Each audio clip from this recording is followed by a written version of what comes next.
प्यारे विद्यार्थियों, आज मैं आपको कंप्यूटर पढ़ाने वाला हूं। अगर आपको कंप्यूटर बेसिक से सीखना है तो इस चैनल को सबसे पहले सब्सक्राइब कर लीजिए और आज से मैं ही आपको कंप्यूटर सिखाने वाला हूं। तो चलिए बिना किसी देरी के हम लोग शुरू करते हैं। तो सबसे पहले हम जानते हैं कि कंप्यूटर जो वर्ड है, शब्द है, ये आया कहाँ से है। तो कंप्यूटर जो शब्द की उत्पत्ति हुई है ये कंप्यूट शब्द से हुई है। जो कंप्यूटर शब्द वर्ड हमारा ये आया है हमारा कंप्यूटर शब्द से, जिसका मतलब होता है गणना करना।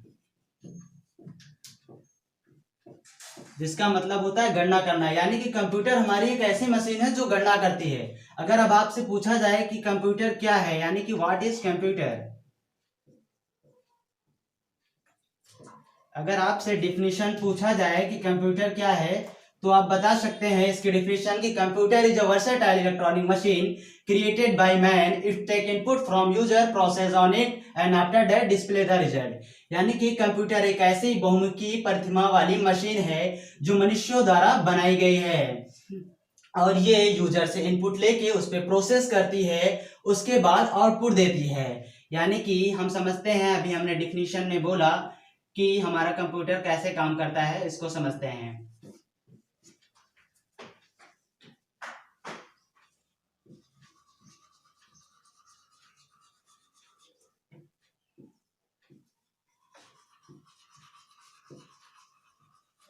जैसे हमने डिफिनीशन में बताया कि कंप्यूटर सबसे पहले क्या करता है, हमें यूजर से इनपुट मांगता है। यानी कि यूजर क्या करेगा, किसी भी डेटा को सबसे पहले इनपुट कराएगा। इनपुट कराने के बाद उस डेटा पे क्या होगा, प्रोसेस होगा, उसके बाद हमें क्या मिलेगा, आउटपुट। जैसे एग्जांपल में हमें जैसे चाहिए, यूजर ने क्या दिया, इनपुट कराया 2+2, तो 2+2 यहां से तो इनपुट हो जाएगा, लेकिन इसकी प्रोसेसिंग यहां पर होगी कि ये क्या लिखा है, इसका आंसर यहां पर निकल के आएगा प्रोसेसिंग के बाद। उसके बाद इस आंसर को डिस्प्ले कराने के लिए ये आउटपुट के पास भेजेगा तो हमें ये आंसर मिल जाएगा। यानी कि सबसे पहले जो हमने काम किया, यूजर द्वारा हमने इनपुट दिलाया कि भैया आपको क्या चाहिए, फिर उसके बाद उस डेटा पे प्रोसेस हुआ, उसके बाद हमें आउटपुट मिला।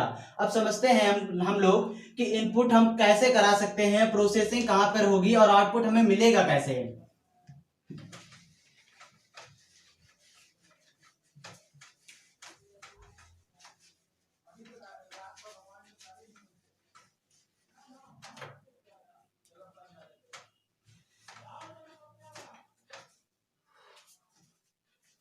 चलिए अब हम सबसे पहले देखते हैं कि इनपुट होता कैसे क्या है और इनपुट हम कराते किस डिवाइस से हैं। तो सबसे पहले हम केवल इतना जान लेते हैं कि इनपुट हम केवल करा सकते हैं इनपुट डिवाइस की सहायता से, है ना। और इनपुट डिवाइस क्या क्या होते हैं इसको देख लेते हैं।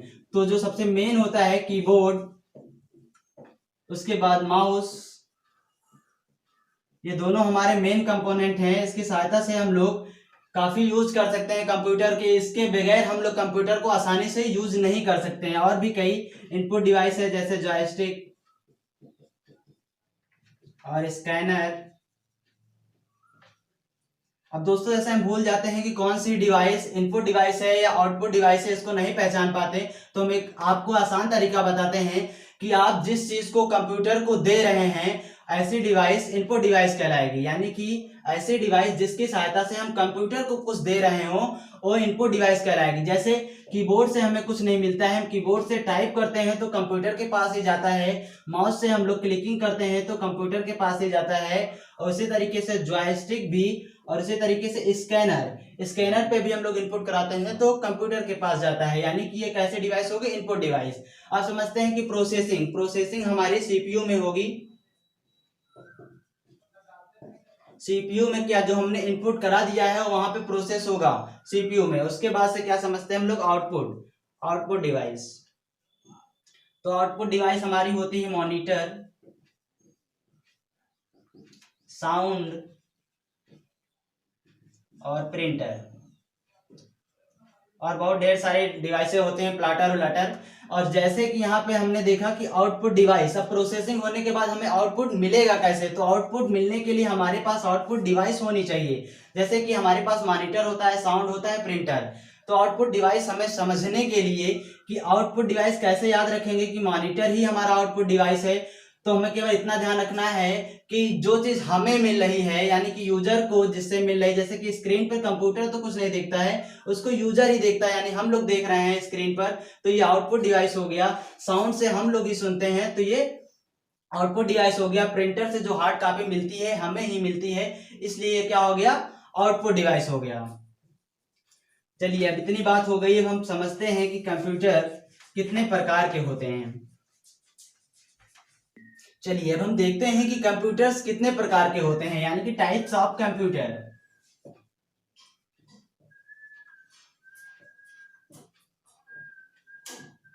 टाइप्स ऑफ कंप्यूटर, तो दोस्तों कंप्यूटर अगर बेसिकली देखा जाए तो केवल दो टाइप्स का होता है।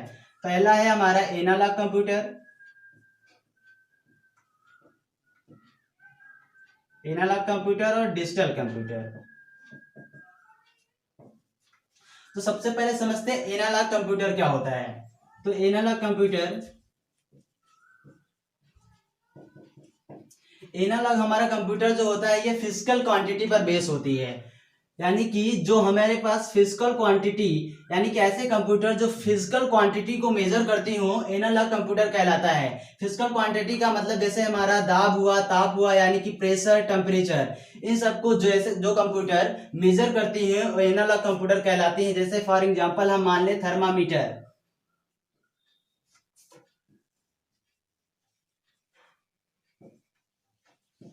जैसे थर्मामीटर, थर्मामीटर हमारा क्या करता है, ये नापता है क्या, फिजिकल क्वांटिटी, यानी कि हमारे ये टेम्परेचर को नापता है और ये हमें बताता है। तो थर्मामीटर क्या हो गया हमारा एनालॉग कंप्यूटर, यानी कि ये फिजिकल क्वांटिटी को मेजर कर रहा है, तो क्या कहलाएगा, एनालॉग कंप्यूटर। जैसे कि हम कभी बीपी नपवाने जाते हैं, यानी कि अपनी दिल की धड़कन को जिस मशीन से मेजर करते हैं, क्या हमारे दिल की धड़कन जो है ये एक फिजिकल क्वांटिटी है, उसको मेजर हम लोग कर रहे हैं जिस डिवाइस की सहायता से, वो भी एक कंप्यूटर है, और लेकिन किस कैटेगरी में रखा जाएगा, उसको एनालॉग कंप्यूटर कैटेगरी में।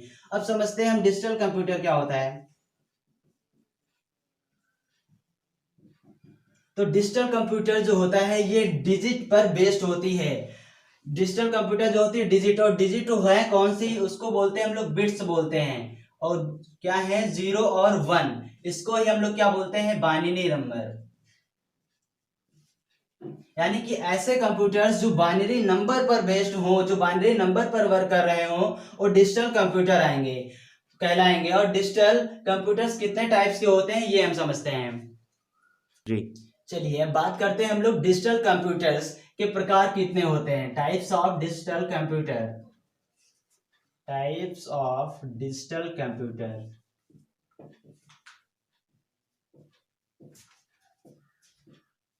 दोस्तों जो डिजिटल कंप्यूटर्स की कैटेगरी में रखा गया है, ये हमारे हैं एक mini computer, main frame computer,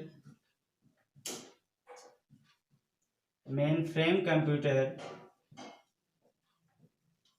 और सुपर कंप्यूटर।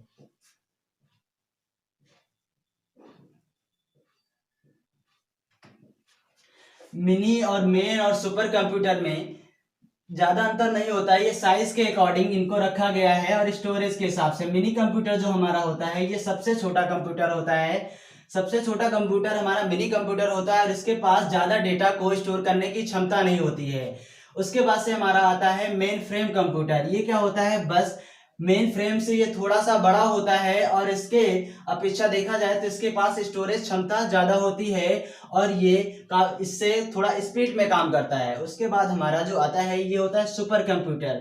सुपर कंप्यूटर जो होता है ये सबसे शक्तिशाली कंप्यूटर होता है, ये मिलियंस ऑफ इंस्ट्रक्शन सेकंडों में सॉल्व कर सकता है, और इसके पास बहुत बहुत सारे डेटा को स्टोर करने की क्षमता होती है, और ये काफी स्पीड में वर्क करता है और बहुत ही एक्यूरेसी के साथ वर्क करता है।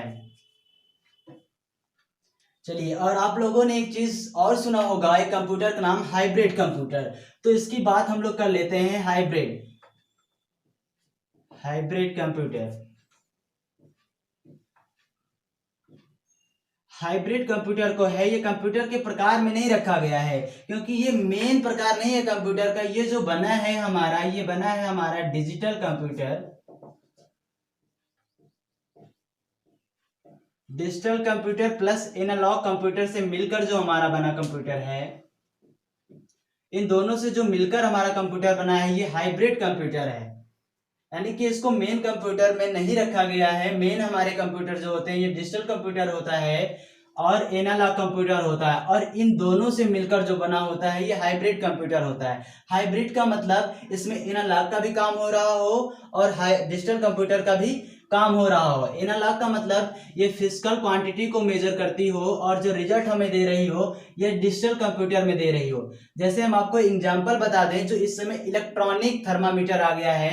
इलेक्ट्रॉनिक थर्मामीटर, आप डॉक्टर के पास इस समय अगर फीवर नपाने जाते हैं तो इस समय वो डिजिटल थर्मामीटर का यूज करते हैं। डिजिटल थर्मामीटर में आपको दोनों चीज मिल जाएगी। पहले क्या करेगा, आपको फिजिकल क्वांटिटी को मेजर करेगा।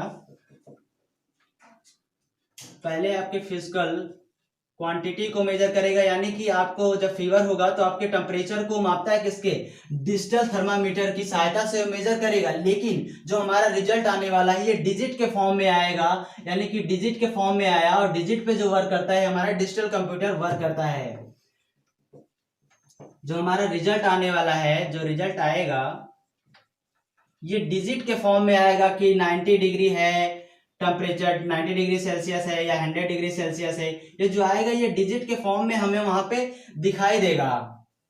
तो जो डिजिटल थर्मामीटर होता है ये किसकी कैटेगरी में, हाइब्रिड कंप्यूटर की कैटेगरी में है। क्यों है, इसलिए है क्योंकि इसने फिजिकल क्वांटिटी को मेजर किया लेकिन रिजल्ट हमारा किसमें दिया, डिजिटल में दिया। 3 तो आपने कंप्यूटर के बारे में इतना जान लिया। अब कंप्यूटर से संबंधित कुछ बातें जानते हैं। सबसे पहले जैसे कि कंप्यूटर के पिता कौन है, तो कंप्यूटर के पिता चार्ल्स बैबेज हैं।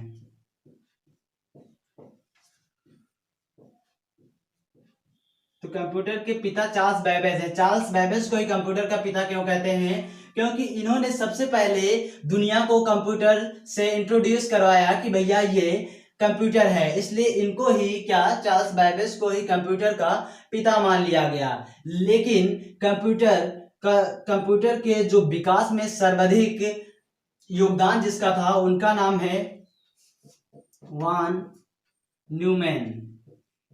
इनका सबसे ज्यादा योगदान था कंप्यूटर के विकास में। और आपको बता दें कि जो सबसे पहले कंप्यूटर बनाया गया था उसका नाम है मार्क फर्स्ट बनाया गया था। इसको बनाया गया था 1937 में। और जो सबसे पहले आधुनिक कंप्यूटर बनाया गया था ये बनाया गया था हमारा 1946 ईस्वी में। अभी तक यहाँ पर कंप्यूटर में कोई विस्फोट नहीं हुआ था, यानी कि कंप्यूटर का विस्फोट का मतलब कोई क्रांति नहीं आई थी, यानी कि सब जगह कंप्यूटर का नॉलेज किसी को नहीं था कि कंप्यूटर भी कोई चीज होता है। उसके बाद से जब कंप्यूटर में क्रांति आई तो आई वो 1960 में, यानी कि 1960 के बाद से लगभग सभी कंट्रियों में कंप्यूटर्स इंट्रोड्यूस हो गया था भैया, कि कंप्यूटर के पास भी इतनी शक्ति होती है, कंप्यूटर भी बहुत ढेर सारे काम कर सकता है। बात करते हैं कि सर्वाधिक कंप्यूटर किसके पास है, तो सर्वाधिक कंप्यूटर सबसे पहले है अमेरिका के पास, इसी क्रम में उसके बाद है जापान के पास, फिर जर्मनी के पास, फिर इंग्लैंड के पास।